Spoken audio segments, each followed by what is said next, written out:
నమస్కారం. నేను డాక్టర్ సుగుణాకర్ రాజు, డిసిహెచ్ఎస్ జన్గాం. మరి రోజు రోజుకు ఎండ తీవ్రత పెరుగుతున్న నేపథ్యంలో ప్రభుత్వం కూడా సలహాలు, సూచనలు మరి ప్రజలకు తగిన జాగ్రత్తలు చెప్పడం అనేది జరుగుతుంది.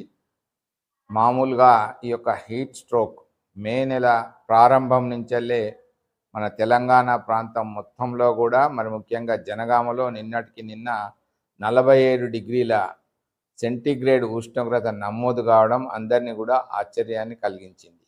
అంతేకాకుండా మరి వడదెబ్బతోటి మనకి ఇప్పటి వరకు ఒక 2-3 కేసులు కూడా చనిపోయినట్టుగా మరి పేపర్లో చూడడం జరిగింది. ఈరోజు మార్నింగ్ ప్రజలు ఎవ్వరు కూడా పీక్ అవర్స్లో అంటే ఉదయం 10:30 నుంచి వెళ్ళి 10 గంటల నుంచి వెళ్ళి సాయంత్రం 4 గంటల వరకు కూడా బయటికి రాకపోవడం మంచిది. ఒకవేళ తప్పనిసరి పరిస్థితుల్లో బయటికి వెళ్ళాలంటే మాత్రం వదలుగా ఉన్నటువంటి వైట్ క్లాత్ని, కాటన్ దుస్తులను ధరించాలి. మరియు అత్యధికంగా నీరు మరి క్యారీ చేయడం కూడా మంచిది. మనం చల్లటి నీరును క్యారీ చేయాలి. లేకపోతే మజ్జిగ మరి దాంట్లో కూడా ఉప్పు కలుపుకొని, లైట్గా ఉప్పు కలుపుకొని ఆ విధంగా ఉంటే బాగుంటుంది. నిమ్మరసం, కొబ్బరి నీళ్ళు, మరి ఇప్పుడు ఉన్నటువంటి సీజనల్ ఫ్రూట్స్ కూడా మన వెంట ఉండడం అనేది మంచిది. మరి పీక్ మరి 12, 1 గంట, 2 గంటల ఆ మధ్యలో అయితే అసలు బయటికి పోకపోవడమే మంచిది. ఎందుకంటే ఈ హీట్ స్ట్రోక్ వచ్చే ప్రమాదం ఎక్కువ. మనము గినక సుమారుగా ఒక హాఫ్ అన్ అవర్ గినక బయట ఉండదలుచుకుంటే మాత్రము శరీరము దాని యొక్క టెంపరేచర్ కంట్రోలింగ్ అనేది తప్పిపోతుంది. కంట్రోలింగ్ తప్పిపోయి మనకు చెమట రావడం అనేది తగ్గిపోతుంది. బాడీ కూలింగ్ మెకానిజం మొత్తం పూర్తిగా మనకు చెమట రాలేదు, ఎండకపోయినాము అంటే మన బాడీ యొక్క టెంపరేచర్ని కంట్రోల్ తప్పినట్టే వెంటనే మనం గుర్తించవచ్చు. మరి తీవ్రంగా ఆయాసపడడం కానీ, మనకు 103, 104 టెంపరేచర్ మన బాడీ టెంపరేచర్ రైజ్ కావడం కానీ, మనకు వామిటింగ్ రావడం కానీ, మరి కాళ్ళు చేతులన్నీ పట్టేసినట్టు కానీ, పిక్కలన్నీ నోరంతా ఆడిపోవడం కానీ జరుగుతుంది. వెంటనే సాధ్యమైనంత వరకు వెంటనే వచ్చి చల్లటి నీళ్ళతోటి మరి శరీరం అంతా తుడుచుకోవడం కానీ, మరి ఫ్యాన్ గాలికి మరి చల్లటి నీటితో ఉంటే కొంతవరకు ఉపశమనం అనేది వస్తుంది. ఓఆర్ఎస్ ద్రావణాన్ని తీసుకోవాలి.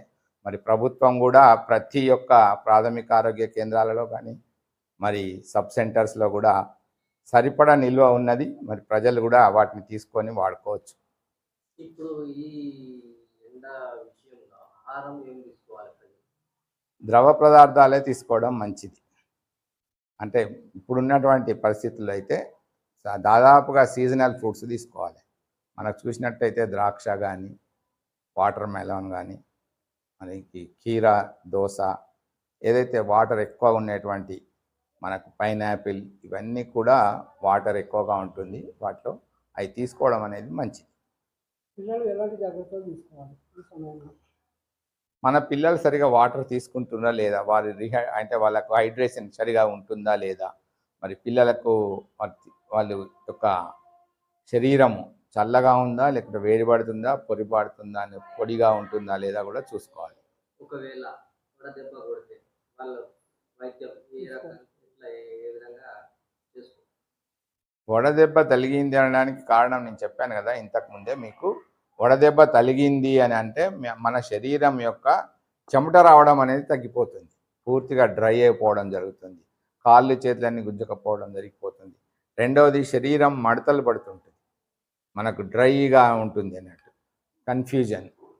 మళ్ళీ పోతే వామిటింగ్ వచ్చినట్టు రావడం, హెడేక్ రావడం, మరి ఒక్కోసారి సడన్గా కొలాప్స్ కావడం కూడా జరుగుతుంది.